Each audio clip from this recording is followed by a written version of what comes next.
Hi. అసలు morning నుండి ఏం తినకుండా బాగా ఆకలిస్తున్నప్పుడు మీకు ఇష్టమైన ఫుడ్ తెచ్చి ప్లేట్లో పెడితే ఎలా ఉంటుంది? ఇప్పుడు మన సిచ్యువేషన్ అలానే ఉంది. మార్నింగ్ నుండి అసలు ఏం తినకుండా ఉండా, కానీ సడన్ గా మమ్మీ డాడీ వచ్చారు. వచ్చేటప్పుడు చికెన్ తీసుకొచ్చారు అనమాట. మమ్మీ చేసి వెళ్ళింది. సో ఫస్ట్ గ్రేవీ ఎలా ఉందో టేస్ట్ చేద్దాం. ఏమో ఇలా చేస్తారో చేయరో నాకు తెలీదు, బట్ ఐఎమ్ డూయింగ్ అనమాట. సూపర్. మనం ఎన్ని రెస్టారెంట్కి వెళ్ళి ఎన్ని ఏం తిన్నా సరే కానీ అమ్మ చేసిన వంట ముందు వేస్ట్ అన్ని సరిపోయింది. పర్ఫెక్ట్గా ఉంది. ఒక పీస్ వేసుకొని చూద్దాం.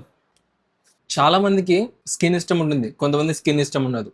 బేసికల్లీ నాకైతే ఇష్టం ఉండదు, కానీ దీని అయితే ఉంది. కానీ దాని టేస్ట్ ఎలా ఉంటుందో నాకు తెలుసు. కొంచెం మంచి గ్రేవీ పుంచుకుందాం. చెప్తూ ఉంటారు చికెన్ యొక్క బోన్స్ అనేవి తినకూడదు అని చెప్పేసి, ఎందుకంటే ఇంజెక్షన్స్ ఇస్తారు, అవన్నీ ఎటు వెళ్ళినా వెళ్ళకపోయినా బోన్లోకి అయితే తప్పకుండా వెళ్తుందని చెప్పేసి. దాని ఎఫెక్ట్ మజిల్ మీద ఉంటుంది, కానీ అది ఏదైతే దాని రెసిడ్యూస్ ఉంటాయో ఖచ్చితంగా బోన్కే వెళ్తాయి. ఇలా ఉంటే జస్ట్ ముక్కలు గ్రేవీ తినేస్తానేమో, రేపు పొద్దున వాళ్ళకి కడుపు ఎఫెక్ట్ అవుతుంది. వావ్, వేడి వేడి రైస్ నా కోసం అని చెప్పేసి స్పెషల్గా బాస్మతి రైస్ చేసి వెళ్ళింది అనమాట. నేనంటే కొంచెం ప్రేమ ఎక్కువ మా అమ్మకి. ఏంటి కలర్ఫుల్ గా ఏం కనిపిస్తుంది అనుకుంటున్నారా? ఇది నార్మల్ ట్యాప్ వాటర్, ఇది పాట్ వాటర్. ఇదేమో ఈ బాటిల్ నుంచి, ఈ బాటిల్లో ఉంచి తీసిన వాటర్ అనమాట. ఇది యాక్చువల్లీ ఆల్కలైన్ ఫిల్టర్ అనమాట. ఇది దీంట్లో ఒక చిన్న ప్యాకెట్ అయితే ఉంది, దాంట్లో చాలా డిఫరెంట్ డిఫరెంట్ బాల్స్ అయితే ఉంటాయి అనమాట. సెరామిక్వి, ఇంకా దాన్ని ప్యూరిఫై చేసేవి, అండ్ ఆక్సిడేషన్ రిడక్షన్ బ్యాలెన్స్ చేసేవి. సో దాని నుంచి వాటర్ ప్యూరిఫై అయ్యాయి అనమాట. సో ఆ ప్యూరిఫై అయిన వాటర్ అసలు అవునా కాదా అని చెప్పి టెస్ట్ చేద్దామని చెప్పేసి వీటిలో ఇలా టెస్ట్ చేశాను. సో ఇది ఏదైతే వాటర్ ఉందో ఇది నార్మల్ మన ఆర్ఓ వాటర్. ఈ ఆర్ఓ వాటర్ని దీంట్లోకి వేసి మళ్ళీ తీసాక ఇలా వచ్చిందనమాట. ఈ డిఫరెంట్ కలర్స్ ఎలా అంటే మన పిహెచ్ ఇండికేటర్ ఒకటి ఉంటుంది. సో అన్నిట్లో లిక్విడ్ వేసా. సో నార్మల్ ఆర్ఓ వాటర్ అయితే యాసిడిక్కే ఉండే, అండ్ ఏదైతే ఈ బాటిల్లో మనం కాసేపు స్టోర్ చేసి తీసామో అది ఆల్కలైన్ ఉంది. ట్యాప్ వాటర్ ఇంకా పాట్ వాటర్ ఈ రెండు న్యూట్రల్ గానే ఉన్నాయి. కానీ ఎప్పుడైనా సరే వాటర్ ఎసిడిక్ గా కాకుండా న్యూట్రల్ గానే ఉండాలి, అప్పుడే మంచిది. ఈ ఆర్ వాటర్ ఏదైతే ఉందో ఎసిడిక్ ఉంది ఇది. సో ఫస్ట్ గ్రేవీ తోటి ఒక ముద్ద అయితే తిందాము. ఇంకేమైనా కంప్లైంట్ చేయగలమా దీంట్లో? ఫస్ట్ క్లాస్ అంతే. మమ్మీ చేసిన తర్వాత దానిలో అక్కడే ఉన్న వంకలు చెప్పడమా? ఛాన్సే లేదు. ఇప్పుడు మనం పని చేద్దాం, లగాయించేద్దాం. ఇలా పీస్ ఇలా తీసి ఇలా గ్రేవీలో ఇలా ముంచి ఇలా కలిపి తినాలి. ఇంకోటండి, ఈ మధ్య తింటున్నప్పుడు ఏంటంటే ఫస్ట్ ముద్ద రైస్ తినద్దంట. ఆ ప్లేట్లో ఉన్న ఎగ్ కానీ, లేకపోతే మన బీన్స్ ఏమైనా తీసుకుంటే అది, లేకపోతే కీరా అదేం తీసుకుంటామో అది, లేకపోతే చికెన్. ఫస్ట్ ఏదైతే ప్రోటీన్ ఉంటుందో ప్రోటీన్ ఫస్ట్ తినాలంట, దాని తర్వాత రైస్ తినాలంట.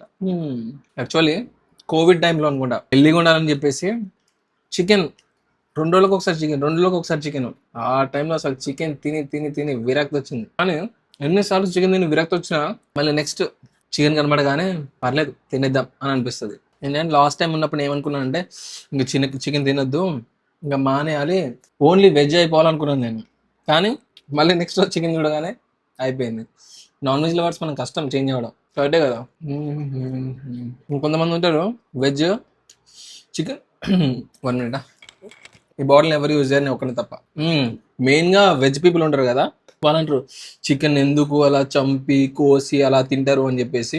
వీళ్ళకి బేసిక్గా అగ్రికల్చర్ గురించి ఐడియా లేదనమాట, అండ్ అగ్రికల్చర్ రిలేటెడ్ అయితే సెక్టర్స్ ఉన్నాయో వాటి గురించి. సో పౌల్ట్రీ ఏదైతే ఉందో దాంట్లో లేయర్స్ అండ్ బ్రాయిలర్స్ ఉన్నాయి. లేయర్ స్పెషల్లీ గుడ్ల కోసమే, బ్రాయిలర్స్ ఉన్నాయి స్పెషల్గా తినడానికి కోసమే, మన ఫుడ్ కోసం అండ్ ఎక్స్పోర్ట్ కోసమే తయారు చేస్తున్న వాటిని. మనం వాటిని ప్రొడ్యూస్ చేస్తే తినడానికి. అడవిలో పోయి వేటాడైతే మనం తినట్లే కదా. ఆ మొక్క వీళ్ళకి ఎప్పుడు అర్థమవుతుందో ఏంటో. మన ఇండియాలో ఉన్న పాపులేషన్ ఇంత హైయెస్ట్, వాళ్ళందరికీ వెజ్ చేసి పెట్టాలి, అందరికి పన్నీర్ చేసి పెట్టాలంటే కష్టం. అయినా ఇక్కడ ఈ కాలంలో ఫుడ్లో క్వాలిటీ ఎక్కడ ఉందని చెప్పేసి అసలు ఫస్ట్లో చాలా జంక్ ఫుడ్ తినేవాడిని. ఎంత అంటే మామూలు కదా అసలు. జంక్ ఫుడ్ అంతే, బయటికి వెళ్తే నూడిల్స్, పానీపూరి, సిటీకి వెళ్తేనేమో కేఎఫ్సి, పిజ్జా, ఆ డామినోస్లు, ల్యాపినోస్లు, స్ట్రీట్ ఫుడ్లు ఇదంతా. కానీ ఎప్పుడైతే ఈ హెల్త్ గురించి కొంచెం ఒక ఐడియా వచ్చిందో ఇన్స్టాగ్రామ్ వల్ల అండ్ బాడీలో కొన్ని ఎఫెక్ట్స్ వల్ల, అప్పటి నుంచి అవుట్ సైడ్ ఫుడ్ వద్దే వద్దు. ఆరోగ్యమే మహాభాగ్యం. హెల్త్ కంటే ముఖ్యమైనది ఏదీ లేదు. సపోజ్ మీరు ప్రేమలో ఉన్నారనుకోండి, ఆ అమ్మాయి మాట్లాడకపోతే మీకు బాధేస్తుంది. కానీ ఆ టైంలో మీ ఆరోగ్యం బాగాలేదనుకోండి, అప్పుడు మీ వేడి గురించి ఆలోచన రాదు అసలు. ఏది పోయినా మళ్ళీ తీసుకురావడం, కానీ హెల్త్ని మెయింటైన్ చేయకపోతే కష్టం. డబ్బు ఈ రోజు లేకపోవచ్చు, రేపు రావచ్చు, ఈ రోజు ఉన్నది రేపు పోవచ్చు, కానీ ఆరోగ్యం అలా వచ్చేది. ఒక్కసారి అది పోయిందంటే జీవితాంతం దాన్ని రికవర్ అవుతూనే ఉండాలి. ఏంటో మా ఇంటి కారం ఎఫెక్ట్ అనుకుంటా. తిన్న ప్రతిసారి ముక్కులోంచి వరద చిన్న ఏంటి జలపాతం స్టార్ట్ అయిపోద్ది అనమాట. ఇంకేంటి లాస్ట్ టైం మీరు చికెన్ ఎప్పుడు తిన్నారు? యాక్చువల్లీ కంటెంట్ క్రియేషన్ లో చాలా ప్రాబ్లమ్స్ ఉన్నాయి అనమాట. కొంతమంది ఎలా చేస్తారంటే వీళ్ళు మన వాళ్ళని అందరినీ వదిలేసి అదే పనిగా ఉంటారు.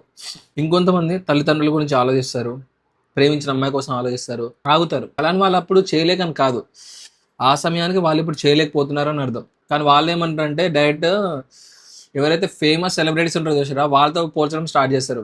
వాళ్ళకి అలా వ్యూస్ వస్తున్నాయి, అలా సంపాదిస్తున్నారు, అలా చేస్తున్నారు, నువ్వే ఇలా చేస్తున్నావు అని చెప్పేసి. ప్రతిదాని టైం పడుతుంది. ఆ టైం పట్టే ముందు కూడా ఆ కష్టం అనేది కంప్లీట్గా పెట్టాలి. ఇప్పుడు కొన్ని అనివార్యమైన కారణాలు ఉన్నాయి, అన్నీ కంప్లీట్ చేయట్లేదు. ఒక్కసారి అది అయిపోయాక ఇంకా మొత్తం కంటెంటే ఉంటారు కదా. ఎగ్జిక్యూషన్ కంటే ముందు ప్లాన్ చాలా పర్ఫెక్ట్గా ఉండాలని చెప్పేసి మన మనీ హైస్ట్లో లాగా plan A, plan B, plan C ఇవన్నీ పూర్తయిపోయింది. ఇక చాలు. యాక్చువల్లీ తింటున్నప్పుడు అసలు మాట్లాడొద్దంటారు. అది ఎప్పుడు మనతో పాటు మన ఫ్యామిలీ నలుగురు ఇలా కూర్చున్నప్పుడు మాట్లాడొద్దు నిజంగానే. కానీ ఒంటరిగా ఉండి ఒక్కడే ఉన్నప్పుడు కనీసం ఫ్యామిలీ అయినా కనిపిస్తుంటుంది. చూస్తూ ఇలా హ్యాపీగా ఉండిపోతాం, మనసులో ఎన్నో మాట్లాడుకుంటాం. కానీ ఇలా ఒంటరిగా ఉన్నప్పుడు చాలా గుర్తొస్తాయి, చాలా మాట్లాడాలనిపిస్తుంది. మనిషికి ఉన్న పెయిన్ ఇదే. తినేటప్పుడు ఒక తోడు ఉండరు, ఎందుకంటే వడ్డించేవారు ఒకరు ఉంటారు కదా. చిన్నప్పటి నుంచి అమ్మ వడ్డించి అలవాటు అయిపోయింది కదా మనకి, ఒకరు లేరు అని చెప్పేసి బాధ. రెండు పడుకునే ముందు చిన్నప్పుడు అంటే తమ్ముడు ఉండేవాడు, తమ్ముడితో మాట్లాడుకుంటూ టీవీ చూస్తూ పడుకునే వాళ్ళ. హాస్టల్ డేస్ లో ఫ్రెండ్స్. కానీ ఇప్పుడు అందరూ ఒంటరి అయిపోయారు డబ్బు సంపాదనలో. ఆ సంపూర్ణేష్ బాబు చెప్పినట్టే మనిషి బ్రతకడానికి పెద్ద ఖర్చేం కాదు, కానీ ఎదుటి వాళ్ళ బ్రతకాలి అని అనుకున్నప్పుడే ఖర్చు మొదలవుతుంది. ఏమోలే, ఏం డిస్కస్ చేద్దాం ఇవన్నీ. మంచి మాటలు ఎన్ని డిస్కస్ చేసినా మనీయే మాట్లాడుతుంది అంతే. సరే, మళ్ళీ నెక్స్ట్ మీల్లో కలుద్దాం, లేదా నెక్స్ట్ లంచ్ లో కలుద్దాం, లేదా నెక్స్ట్ డిన్నర్ లో కలుద్దాం. కానీ తింటున్నప్పుడు ప్రతిసారి కలుస్తూనే ఉందాం. ఒక పని చేయండి, వీడియో స్టార్ట్ అవ్వగానే మీరు కూడా ప్లేట్ తీసుకొని ముందు కూర్చోండి, ఇద్దరం మాట్లాడుకుంటూ తినేద్దాం. మన ఛానల్ సబ్స్క్రైబ్ చేసుకోండి ప్లీజ్.